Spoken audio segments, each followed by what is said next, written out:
Record labels are always trying to crack the code of how to discover and manufacture a hit. In 2022, the music industry was estimated to be worth $31 billion. So, to get their share, everyone is searching for the magical ingredients that guarantee success. But with so many genres, personal preferences, and ever-evolving trends, is there truly a universal formula to make a hit song? That's what we look at in this video. First of all, a hit song needs to sound good to the majority of the public. The journey to a hit often begins with a hook, that catchy, memorable element that grabs your attention and refuses to let go. Whether it's a killer melody, a unique rhythm, or a sing-along chorus, the hook is the heartbeat of a hit song. It also has to sound familiar in order for people to give it a chance, but with a twist. Musical pleasure comes from the right combination of uncertainty and surprise.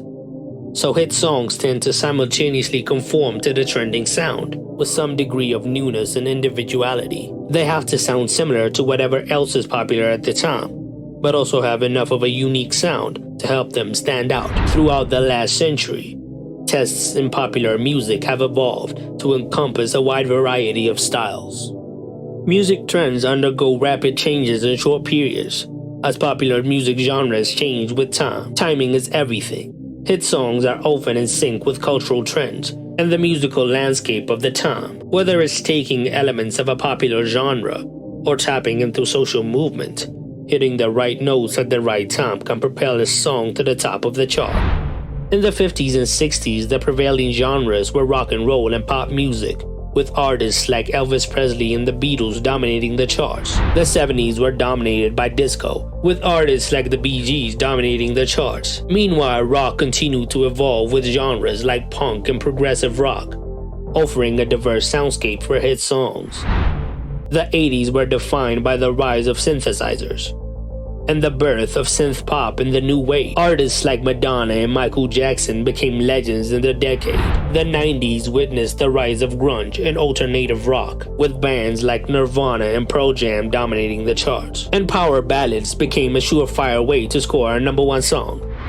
The 2000s kicked off a pop explosion, with artists like Britney Spears, NSYNC, and the Backstreet Boys dominating the charts. R&B had a huge decade, as did hip-hop. The 2010s were characterized by the fusion of pop and EDM. Indie pop had its moment in the spotlight in the early 2010s, and hip-hop wrestled away the attention by the end of the decade. In the 2020s, we went back to the 80s, with the synth-pop sound dominating the top of the charts, with artists like The Weeknd and Dua Lipa keeping it alive. Now that we have established the popular sound, how about the lyrics? The lyrics have to resonate universally. Whether it's heartbreak, joy, or the ups and downs of life, relatable lyrics create an emotional connection with the listeners. According to a study, most hit songs talk about love, and that hasn't changed throughout the decades. Happy songs have a higher probability of becoming a hit song, even though the difference in the numbers is not that big. Another huge factor that determines a hit is danceability. For artists that come out of nowhere and land a hit, it's usually a dance song. From Chubby Checkers, The Twist in the 50s, to the Macarena in the 90s, to Crank That Soulja Boy in the 2000s, to Silento's Watch Me in the 2010s, songs attached to dances have always become hits. I mean, in the time of TikTok hits, it's not a bad idea to make up a dance with the song.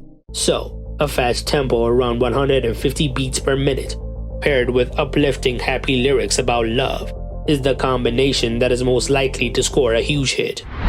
But in order to have a hit song, you also need to cultivate an audience. An artist who is already well known and respected is more likely to have a successful song. By now, any song released by Taylor Swift or Drake will surely become a hit.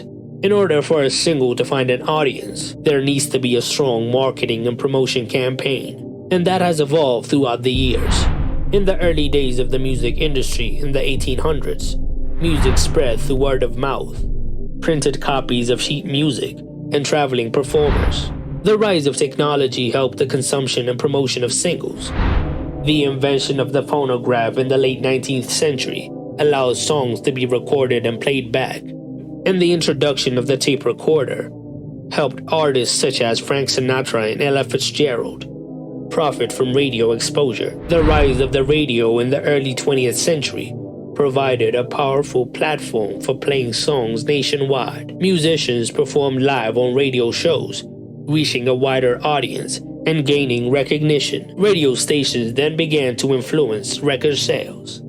This ultimately resulted in payola, the illegal practice of receiving payments from a record company in order to make the song successful. In the early days, that was totally controlled by the mob, and it was pay to play. The emergence of television in the 1950s introduced music videos, showcasing songs visually and further enhancing promotion.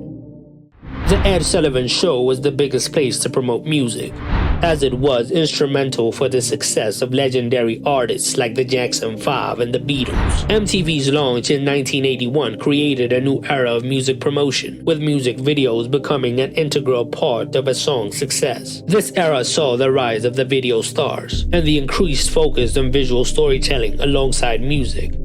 Thriller became a generational hit, in part because of its iconic video.